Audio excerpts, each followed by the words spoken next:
Doctor చెప్పండి officer. ఒక కొత్త మర్డర్ కేసు వచ్చింది. క్రిమినల్ తన భార్య పిల్లల్ని ఇంకా తన ఫ్రెండ్ని క్రూరంగా హత్య చేశాడు. అతను చెప్తున్న కథ చాలా విచిత్రంగా ఉంది. అతను పిచ్చోడా లేక అలా నటిస్తున్నాడా అర్థం కావట్లేదు. మీ ఒపీనియన్ కావాలి. నేను బయలుదేరుతున్నాను, కొద్దిసేపట్లో అక్కడ ఉంటా. మిస్టర్ సమీర్, మీపై 4 హత్యారోపణలు ఉన్నాయి. అందుకనే మిమ్మల్ని విచారణకు తీసుకొచ్చారు. ఈ హత్యలు మీరే చేశారా? ఒక నల్లని నీడ నన్ను ఎప్పుడు వెంటాడుతూ ఉంది. నన్ను ప్రశాంతంగా బతకనివ్వదు, చద్దామన్నా చావనివ్వదు. ఇప్పుడు ఆ నీడ మనతో పాటే ఇక్కడ ఉందా? ఆ నీడ మనల్ని చూడగలదా, వినగలదా? ఆ నీడ మాట్లాడగలదా? లేదు. ఆ నీడ ఏడవగలదు, నవ్వగలదు, అరవగలదు, కానీ ఎప్పుడూ మాట్లాడదు. నువ్వు నిలబడి ఆ నీడను చూపించగలవా?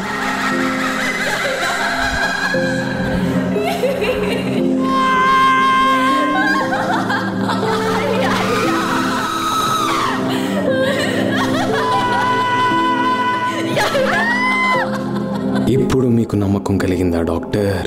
నో, అందరి మనుషుల నీడ అలానే ఉంటుంది, నా నీడ కూడా. సరే, ఆ రాత్రి ఏం జరిగిందో చెప్పు. ఆ రాత్రి ఆ నీడ అందరినీ చంపేసింది, నిన్ను మాత్రం విడిచిపెట్టింది. ఎంతో అందమైన ఇల్లు మాది. నవ్వుతూ ఆడుతూ పాడుతూ కాలం గడిచిపోయేది. నా భార్య శాలిని, నా బంగారు తల్లి ప్రియా, కొడుకు శ్రేయాన్స్. ఆ రాత్రి నేను ఇంటికి వచ్చేసరికి ఇంట్లో ఏదో మృత్యువు లాంటి సౌరభం. నేను పరిగెత్తుకుంటూ మేడ మీద ఉన్న పిల్లల గదికి చేరుకున్నాను. శాలిని, ప్రియా, శ్రేయాన్స్, శాలిని, తలుపు తెరవండి. కానీ లోపల నుంచి ఎవరూ సమాధానం ఇవ్వలేదు. తలుపు కూడా తెరవట్లేదు. బలవంతంగా తలుపు పగలగొట్టవలసి వచ్చింది. నా కూతురు ప్రియా భయంతో నా ముందు నిలబడి ఉంది. ప్రియా తల్లి, థ్యాంక్ గాడ్ నువ్వు బాగానే ఉన్నావు కదా. అమ్మ ఎక్కడుందిరా? అమ్మ. ఆ రోజు నా జీవితంలోనే అన్నింటికన్నా పెద్ద షాక్ తగిలింది. శాలిని సీలింగ్ పై పాకుతూ నా వైపే చూస్తూ ఉంది. డాక్టర్, మీ భార్యే అలా సీలింగ్ పై పాకుతూ కనిపిస్తే ఏం చేస్తారు? నా సంగతి తర్వాత, ముందు మీ కథ పూర్తి చేయండి. శాలిని, నా అందమైన శాలిని ఇలా భయంకరంగా మారుతుందని నేను కల్లో కూడా ఊహించలేదు. ఆమె పైన సీలింగ్ అతుక్కునుంది. దెయ్యం లాంటి జుట్టు, ఆ భయంకరమైన మొహం, పైశాచికమైన నవ్వు నవ్వుతూ సీలింగ్ పైన పాకుతూ ఉంది. నాకేం అర్థం కాలేదు. పోలీసులకు డైల్ చేయడం తప్ప ఇంకేం ఉపాయం తోచలేదు. అవతల రింగ్ అవుతున్న శబ్దం వినిపిస్తోంది, కానీ ఆ శబ్దం శాలిని లోపల నుండి వస్తుంది. నేను పదే కాల్ చేస్తున్నా ప్రతిసారి అదే జరుగుతోంది. శాలిని లోపల నుండి ఆ పోలీసులకు చేసిన ఫోన్ ఎలా రింగ్ అవుతుందో నాకు అర్థం కాలేదు.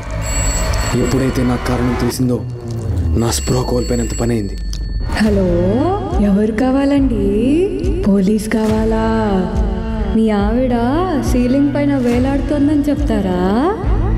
పర్లేదులేండి, ఇప్పుడే కిందకి వచ్చేస్తుంది. శాలిని అలా చూడగానే నా నాలుగు గొంతులకు జారినంత పని అయింది. ప్రియా అయితే భయంతో స్పృహ తప్పు పడిపోయింది. శాలిని ఇంట్లో నుంచి వింత శబ్దాలు వినిపిస్తూ ఉన్నాయని నాకు ఎప్పుడూ చెప్తూ ఉండేది. సమీర్, బిలీవ్ మీ, ఈ ఇంట్లో ఏదో ఉంది. వింత శబ్దాలు వినిపిస్తుంటాయి. అప్పుడప్పుడు 2వ అంతస్తు నుండి ఎవరో నడుస్తున్న శబ్దం వస్తుంది. కొన్నిసార్లు గోడల నుండి ఎవరో నవ్వుతున్న శబ్దం వస్తుంది. ఐఎమ్ టెలింగ్ యూ సమీర్, ఈ ఇంట్లో ఏదో ఉంది. రిలాక్స్ శాలిని, అలాంటిదేం లేదు. నువ్వు తప్పకుండా ఏదో భ్రమలో ఉన్నావు. నువ్వు ముందు రెస్ట్ తీసుకో, అంతా నార్మల్ అయిపోతుంది. నేను తన మాటలను పెద్దగా పట్టించుకోలేదు. భ్రమపడుతోందని ఇగ్నోర్ చేశాను. కానీ ఒకరోజు శాలిని చూసి నా మతిపోయింది. ఏం జరిగింది ఏంటి? ఆ రోజు శాలిని అర్ధరాత్రి లేచి ప్రియా గదిలో ఒక బొమ్మతో ఆడుకుంటూ కనిపించింది. తర్వాత రోజు నేను ప్రియా గదిలోకి వెళ్ళేసరికి శాలిని ఆ బొమ్మని ఫ్యాన్కి ఉరివేసి పెట్టింది. రాజ్కి శాలినికి ఉన్న సంబంధం గురించి మా ఇద్దరి మధ్య గొడవ జరగడం వల్లే తను ఆ విధంగా ప్రవర్తిస్తోందేమో అని నేను అప్పుడు అనుకున్నాను. అయితే వీళ్ళందరినీ చంపింది మీ భార్య అంటావా? కాదు, చంపింది శాలిని కాదు, ఆ నీడ, ఆ నల్లటి నీడ. సరే, తర్వాత ఏం జరిగిందో చెప్పండి. శాలిని నా స్థితిలో చూసి నేను భయపడిపోయాను. పెద్దగా అరిచాను. నా అరుపు విని శ్రేయాంత్ గదిలోంచి బయటకు వచ్చాడు. తన తల్లిని ఇలాంటి పరిస్థితిలో చూసి తను ఏడవడం మొదలుపెట్టాడు. మమ్మీ! అదే నా కొడుకు చేసిన తప్పు. తను ఎవరినైతే తన తల్లిగా భావిస్తున్నాడో ఆమె నిజానికి తన తల్లే కాదు. నో శాలిని! నేను వాడిని రక్షించడానికి ముందుకు పరిగెట్టాను. మమ్మీ! మమ్మీ! మమ్మీ! మమ్మీ! అప్పటికే చాలా ఆలస్యం అయిపోయింది. నా కళ్ళ ముందే శాలిని శ్రేయాంత్ మెడని మొండెం నుండి వేరు చేసేసి, దాంతో కూడా ఆమె మనసు శాంతించలేదు. ఆమె హాయిగా కూర్చుని శ్రేయాంత్ తలని తినడం మొదలుపెట్టింది. శాలిని మామూలుగా ఉన్నప్పుడు అస్సలు మాంసం ముట్టుకునేదే కాదు. తాను శాలిని కాదు వేరెవడో అని నాకు అప్పుడే అర్థమైపోయింది. కానీ ఇప్పుడు నేను నా కూతుర్ని ఎలాగైనా కాపాడుకోవాలి. దాంతో స్పృహ తప్పి పడిపోయిన ప్రియని తీసుకుని నేను బయటకు పరిగెట్టాను. కానీ ఇక్కడ కూడా అదే దెయ్యం నాతో ఆటలాడసాగింది. నేను ప్రియతో పాటు కారు వైపు పరిగెట్టాను. కానీ నా సొంత నీడే నా నుండి విడిపోయి ఆ చెరువు వైపు కదిలిందని నేను అప్పట్లో గ్రహించలేదు. నేను గ్రహించే సమయానికి చాలా ఆలస్యం అయిపోయింది. ప్రియ నా చేతుల్లో లేదు, నా నుండి దూరంగా వెళ్ళిపోయింది. No Priya, no no no! నేను ప్రియని ఎట్టి పరిస్థితుల్లో కాపాడుకోవాలని. ప్రియా! ప్రియా! అమ్మా! శాలిని యొక్క మారుతున్న ప్రవర్తన మీద శ్రద్ధ పెట్టుంటే ఇలా జరిగేది కాదేమో. తర్వాత ఏం జరిగింది? నేను నా పాప బాడీని ఎత్తుకుని నీటిలో నుండి బయటకు వస్తున్నాను. కానీ నేను నీటిలో నుండి నా పాదాలను బయటకు తీయలేకపోతున్నాను. ఎవరు నా కాలు పట్టుకుంది? ఇదేంటి? కాదు. ఎవరు? శాలినీనా? ఆమె శాలిని కాదు. మరింకెవరు? మృత్యువుకే కనుక రూపం ఉంటే అలా ఉంటుంది. చూడ్డానికి నాలానే ఉన్నాడు, కానీ అది నేను కాదు. ఆ ఎత్తు, ఆ ముఖం, ఆ కళ్ళు, ఆ పైశాచికమైన నవ్వు ఎంతటి వ్యక్తి లోపలైనా నరాల్లో వణుకు పుట్టించేలా ఉంది. నాలాగే కనబడే ఆ నల్లటి ఆకృతి నా ముందుకొచ్చి నిలబడింది. దాన్ని చూస్తుండగానే నా పాదాలు నీళ్లలో మునిగిపోయాయి. నేను కదలలేని స్థితిలో ఉన్నాను. అయితే ఆ ఆకృతి నీళ్లలో చేయి వేసి గట్టిగా కొట్టింది. ఆపై నేను కలలో కూడా ఊహించలేని జరిగింది. నీళ్లతో చేసిన చెయ్యి ఒకటి నన్ను పట్టుకుని లోపలికి లాగడం ప్రారంభించింది. నేనేదైనా చేసే లోపే ఆ నీడ చెయ్యి మరోసారి నీళ్లను ఢీకొట్టింది. నీటి నుండి బయటకు వచ్చిన ఆ చేతులు ఒక్కసారిగా అదృశ్యమయ్యాయి. ఆ ఆకృతి నన్ను ఎందుకు రక్షించిందో నాకు అర్థం కాలేదు. కానీ అతని ముఖంలో ఆ పైశాచికమైన చిరునవ్వు చూడగానే అతను నన్ను రక్షించలేదు, కేవలం నన్ను చంపే విధానాన్ని మార్చడానికి తీసుకొచ్చాడని నాకు అర్థమైపోయింది. అతని నోటి లోపల నుంచి వచ్చిన ఒక నల్లటి పాము మృత్యువులా నా పైకి దూసుకొచ్చింది. మీరే ఆలోచించండి డాక్టర్, ఒకరి నోట్లో నుంచి ఒక పాము ఎగురుకుంటూ వస్తే మీరేం చేస్తారు? నువ్వేం చేశావు? అలాంటి పరిస్థితిలో నాలాంటి ఏ వ్యక్తి అయినా చేసే పనే చేశాను. నా చావుని ఎదిరించే ప్రయత్నం. కానీ మీరు బ్రతికే ఉన్నారు కదా, ఆ పరిస్థితిలో నుండి ఎలా బయటపడ్డారు? ఆ నీడ నన్ను ఎగతాళి చేసినట్టు చూసి నవ్వుతోంది. తర్వాత మరోసారి నీళ్లపై చేసి గట్టిగా కొట్టింది. ఒక పాము నీటిలో నుండి బయటకు వచ్చి నన్ను పట్టుకుంది. నేనేం చేయాలో నాకు అస్సలు అర్థం కాలేదు. కానీ మీ శరీరంపై ఎలాంటి గుర్తులు లేవు. అవి ఎక్కడికి వెళ్ళాయో నాకు తెలియదు. మరి శాలిని సంగతి ఏంటి? ఇప్పటికీ నన్ను నమ్మట్లేదు కదా డాక్టర్? నా నమ్మకంతో ఏమవుతుంది? ప్రజలు, కోర్టులు నమ్మడం అవసరం. తర్వాత ఏం జరిగింది? ఆ నీడ నుంచి ఎలా తప్పించుకున్నారు? పాములు నా శరీరం అంతా కప్పేశాయి. ఊపిరి తీసుకోవడం కష్టంగా అనిపించింది. తర్వాత చనిపోవడం ఖాయం అనుకున్నాను. ఆ నీడ మరోసారి నీళ్ళను బలంగా కొట్టింది. అప్పుడే అకస్మాత్తుగా ఆ పాములు నన్ను విడిచిపెట్టేశాయి. అది నాతో ఆట ఆడుకుంటోందా? మరణం అనే ఆట ఆడుతోందా?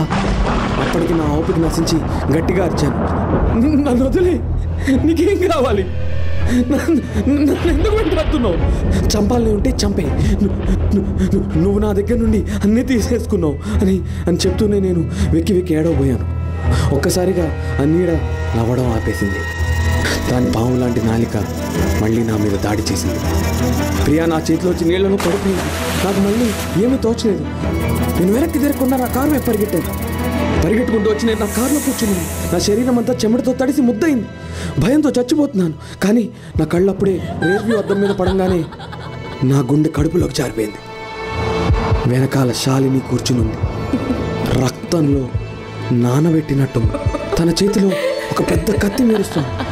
శాలిని నా కోసమే ఆ కత్తి తీసిందని నేనప్పుడు అనుకున్నాను. కానీ నా అంచనా తప్పైంది. ఆ కత్తి నా కోసం కాదు. మరి ఎవరి కోసం? ఆ కత్తి శాలిని కోసమే. నా కళ్ళ ముందే తన చేతులతో తన గొంతు కోసేసుకుంది. ఆపై తన గొంతులో చేయి పెట్టి తన కొట్టుకుంటున్న గుండెను బయటికి తీసి నా ముందుంచింది. I love you baby. చూడు చూడు, నా గుండె నీకోసం ఎంతలా కొట్టుకుంటుందో. డాక్టర్, మీ భార్య లబ్ డబ్ లబ్ డబ్ అని కొట్టుకుంటున్న గుండెని తీసి మీ చేతిలో పెడితే మీరేం చేస్తారు? అక్కడ మరొక మృతదేహం దొరికిందని మీకు తెలుసా? అవును, నేను చూశాను. ఇంకో డెడ్ బాడీని పోలీసులు డిక్కీలో కనుగొన్నారు. అది రాజ్ డెడ్ బాడీ. ఆ శాలిని, ఆ చెత్తముండా, ఆ ఒళ్ళు మర్చిపోయిన కుక్క నా ఇంట్లోనే నా బెస్ట్ ఫ్రెండ్తో. శాలిని వాడిని ఎప్పుడు చంపిందో నాకు తెలియదు, కానీ మంచి పని అయింది వాడికి.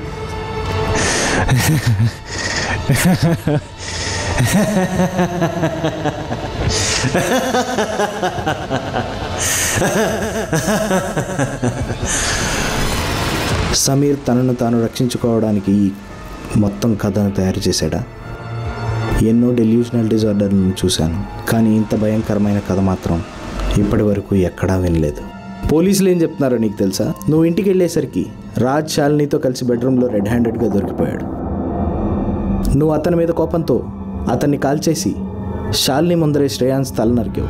శాలిని ప్రియాతో పరిగెత్తింది. నువ్వు వాళ్ళిద్దరినీ వెంటాడావు. ప్రియను లాక్కును వెళ్ళి చెరువులో ముంచేశావు. శాలిని కారు వైపు లాగుతుండగా తనని తాను కాపాడుకోవడానికి నీపై దాడి చేసింది. నువ్వు తన గొంతు కోసి తన మెడలో చేయి పెట్టి తన గుండెని బయటికి లాగావు. ఓ గాడ్, ఓ గాడ్, కాదు, నేను కాదు, నేను చంపలేదు, నేను కాదు. డాక్టర్, అటు చూడండి, మీ నీడ కూడా మాయమైపోయింది. ఇది ఇట్స్ నాట్ పాసిబుల్. ఇప్పుడేం చేస్తారు డాక్టర్? ఇప్పుడేం చేస్తారు డాక్టర్?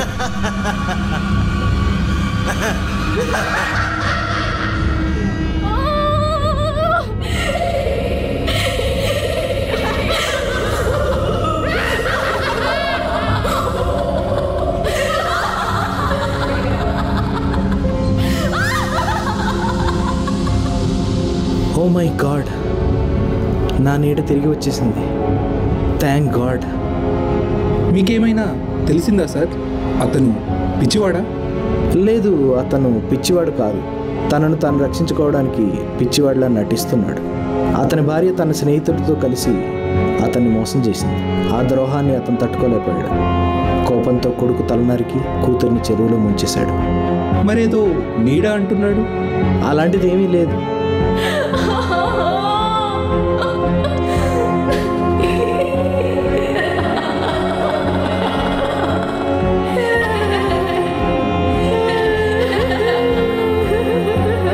ఈరోజు చాలా అలసిపోయినట్టుంది. బుజ్జి, చూడు, నాన్న వచ్చేసాడు.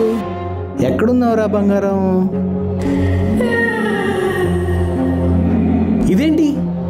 అమ్మా కావ్య, బిందు, తల్లి ఎక్కడున్నావురా? బిందు, కావ్య, అమ్మ ఎక్కడుంది?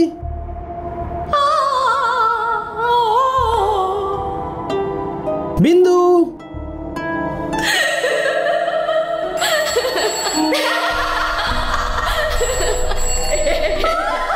హలో సార్, ఆ సమీర్ చనిపోయాడు.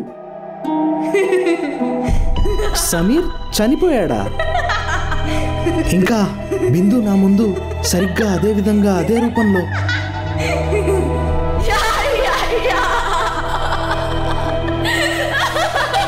అంటే సమీర్ చెప్పింది నిజమే.